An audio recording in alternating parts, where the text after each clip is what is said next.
Welcome back to A Minute with Alan. This is Learning About Tipping. We are a tipping society, especially in restaurants. Attempts to abandon it have failed. These big-time chefs in famous restaurants, they were going to split the revenues. No, it didn't work. They had to go back and allow for gratuities. Now, we eat out every night, all year except, for Christmas, things like this. So we know all the staffs, we know the management. And when people change their locations, when they change the restaurant for which they work, we notice that and we greet them once again. One such woman recently, who left a restaurant that had closed, it lost its lease, we found at another restaurant which we don't frequent all that much. And she told us that in the interim, she'd worked briefly for a month at another restaurant, but then had come here and she's much happier. And we said to her, well, why did you leave the second restaurant? I mean, your restaurant closed, you got a job right away, why would you leave there? She said, because they pooled tips.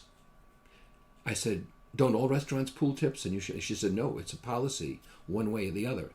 And I said, what don't you like about pooling? And she said, with pooled tips, some people who are goof-offs, who are lazy, get as much of the tip sharing as the rest of us who are working hard.